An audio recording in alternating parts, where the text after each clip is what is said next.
Smoking is injurious to health. It causes cancer. Hello, শুনতে পাচ্ছেন channel presence অনুপম বাবুর লেখা আজকের গল্প হেরে যাওয়া মানুষ। গল্পটি সম্পূর্ণরূপে প্রাপ্তবয়স্কদের জন্য এবং প্রতিটি চরিত্র কাল্পনিক। গল্পে একটি আত্মহত্যার কথা উল্লেখ রয়েছে। যদি কোনো দৃশ্য আপনাকে অযাচিতভাবে প্রভাবিত করে তবে তৎক্ষণাৎ স্টপ লিসনিং।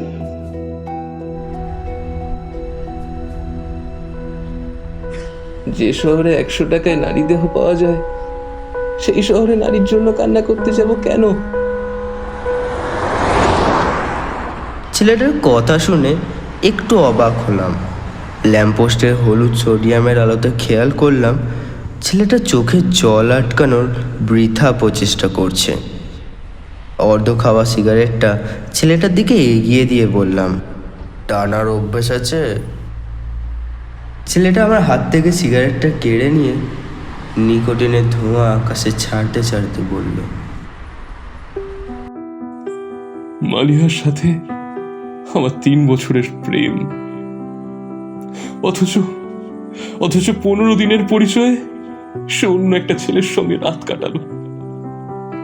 আচ্ছা, সে যখন অন্য একটা ছেলের সামনে নগ্ন হচ্ছিল তখন কি একবারও আমার কথা মনে হয়নি সেই সব দিনের কথা, যাকে এক পলক দেখার জন্য সারাদিন ওর বাসার সামনের কদম গাছে বানরের মতো ঝুলে থাকতাম।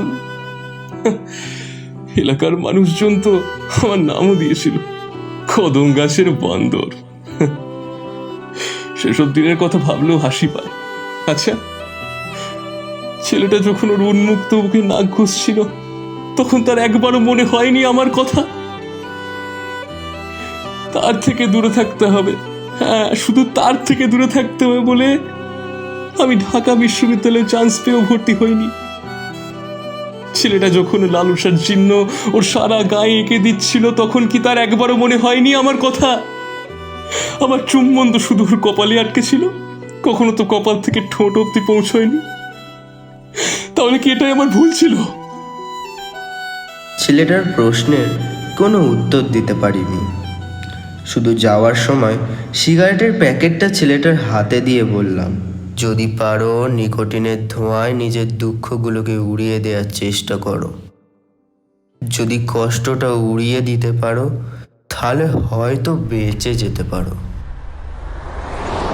রাত ঠিক কয়টা বাজে তা জানা নেই।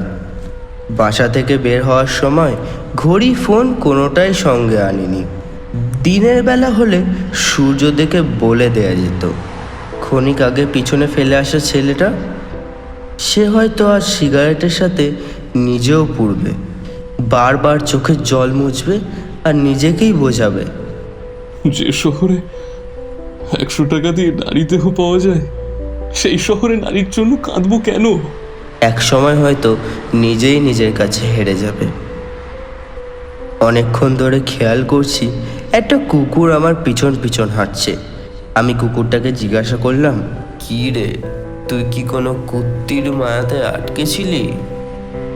কুকুরটা আমার দিকে তাকিয়ে কয়েকবার ঘেউ ঘেউ করলো। এর অর্থ হলো, কারোর মায়াতে আটকানোর সময় নাই, ভাদ্র মাসে সবাই সমান। কুকুরটা ঠিকই বলেছে। এ শহরে এখন ভাদ্র মাস চলছে। কেউ বা 3 বছরের প্রেম হলে অন্যর সামনে কাপড় খুলছে, আর কেউ বা, যার অর্থ হলো, তুই কি কারোর মায়ায় আটকেছিস? এই প্রশ্নের কোনো উত্তর দিতে পারিনি। হাঁটতে হাঁটতে যখন ব্রিজের কাছে পৌঁছালাম তখন এক তরুণীকে ব্রিজের রেলিংয়ে দাঁড়িয়ে থাকতে দেখলাম। তা দেখে আমার মন একটুও বিচলিত হলো না। পিছন থেকে আমি বললাম, এই যে, ঝাঁপ দিয়ে লাভ নেই, মরবেন না। নদীতে এখন হাঁটু পানি, উল্টে কাদায় মাখামাখি হবেন। মেয়েটা আমার দিকে তাকিয়ে মনমরা হয়ে হেসে বলল, যার সর্বাঙ্গে কাদা লেগে আছে তার শরীরে নতুন করে আর কি কাদা লাগবে? আমি বললাম, যেহেতু সিদ্ধান্ত নিয়েছেন সেহেতু একটু সময় নিয়ে মরুন। দেখা গেল মরার জন্য ঝাঁপ দিলেন, অথচ মরলেন না। উল্টে নদীর দূষিত পানি পেটে গিয়ে পেট খারাপ হয়ে গেল। মেয়েটা কিছুক্ষণ চুপ থেকে মাথা নিচু করে বলল, এই সময়টাই যে আমার হাতে নেই। ভালোবাসা টিকিয়ে রাখতে নিজের শরীরটা বিলিয়ে দিলাম। যখন বুঝতে পারলাম আমার শরীরের মাঝে অন্য একটা শরীরের অস্তিত্ব প্রকাশ পাচ্ছে, তখন ভালোবাসার মানুষের হাতে পায়ে ধরে বললাম, চলো বিয়েটা করে ফেলি। সে বিয়ে করেনি নিজের কেরিয়ারের জন্য, বরং আমাকে বাধ্য করেছে এমন একজনকে খুন করতে যার এখনো জন্মই হয়নি। ভালোবাসা টিকিয়ে রাখতে এটাও করলাম, কিন্তু যার জন্য এত পাপ করলাম তাকে পেলাম না। সরকারি বড় পোস্টে জব পেয়ে যাবার পর মানুষটা আমায় বলে দিল তার সাথে নাকি আমাকে মানায় না। আজ অন্য একটা মানুষকে বিয়ে করে নিল। অন্য একটা নারীর চোখের দিকে যখন সে তাকাবে, তখন কি আমার কথা ওর একবারও মনে পড়বে না? ও কি ভুলে যাবে ওর যখন শূন্য পকেট ছিল তখন আমি কোনো দিন 3 বেলা খাবার খাইনি? একবেলা খেয়ে বাকি 2 বেলার খাবারের টাকা ওর হাতে তুলে দিয়েছি। ওই নারীর হাতটা যখন স্পর্শ করবে তখন কি ওর একবারও মনে পড়বে না আমার কথা? আমি 20 টাকা বাস ভাড়া বাঁচানোর জন্য রোদে পুড়ে পায়ে হেঁটে চলাচল করেছি।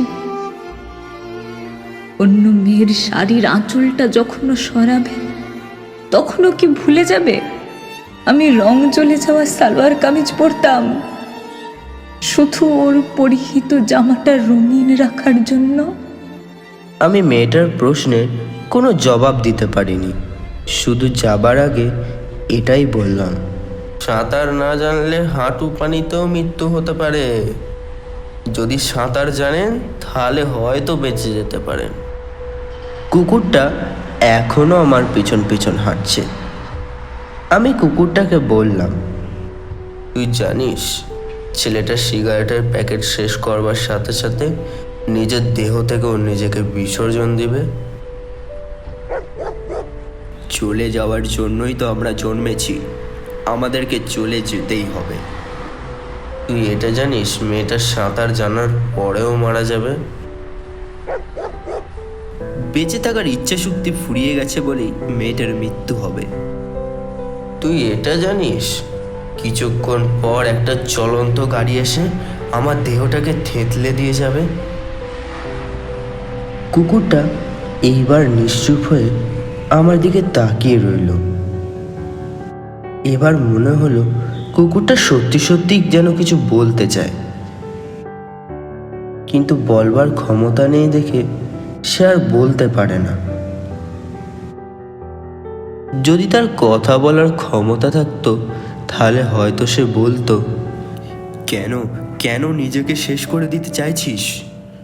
আমার উত্তর হতো তখন, একজোড়া সোনার বালার কাছে এক ডজন কাঁচের চুড়ি নিতান্তই মূল্যহীন। আচ্ছা, আমার স্ত্রী যখন অন্য একটা পরপুরুষের খোলা পিঠের নোকের আঁচড় কাটছিল তখন কি তার একবারও মনে হয়নি আমার কথা? সে কি ভুলে গিয়েছিল সেই সব দিনগুলো?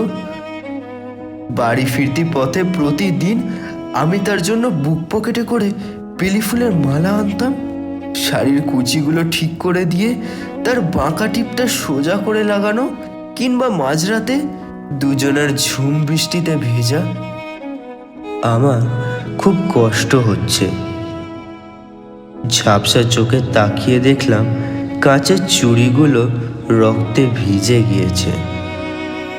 কুকুরটা সামনে ঘেউ ঘেউ করছে, হয়তো সে বলতে চেষ্টা করছে, কেন কেন এমনটা করলি? মানুষ তো এর চেয়েও বেশি কষ্ট নিয়ে বেঁচে আছে। পড়ে রইল আমার নিথর দেহটা। কুকুরটা আমার পাশে বসে ঘেউ ঘেউ করতে লাগলো, যার অর্থ হলো, আমি অভিশাপ দিলাম এই শহরে সেই সব প্রেমিক প্রেমিকার মৃত্যু হোক যারা শুধু একজনকেই নিঃস্বার্থভাবে ভালোবেসে ঠকেছিল।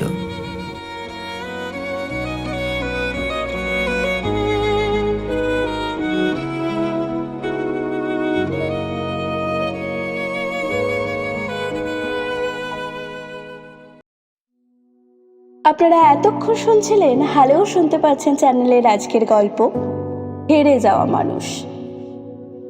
অসংখ্য অসংখ্য ধন্যবাদ জানাই ফেসবুক খ্যাত লেখক অনুপম স্যারকে এত সুন্দর একটি গল্প আমাদের সাথে শেয়ার করে নেওয়ার জন্য। গল্প পাঠে আমাদের বিশেষ বন্ধু নিকোলাস ও সায়ন্তন এবং নারী চরিত্রে রয়েছেন সৌমিলি। অডিও রূপান্তরে আমি নন্দিতা, এডিটিংয়ে এবং বিশেষ সহযোগিতায় সৌমিত এবং পোস্টার ডিজাইনে রয়েছেন NSD আর্ট। গল্পটি ভালো লাগলে অবশ্যই নিজের বন্ধুদের সাথে শেয়ার করবেন এবং আপনার মূল্যবান মতামত জানাতে কখনোই ভুলবেন না। ধন্যবাদ।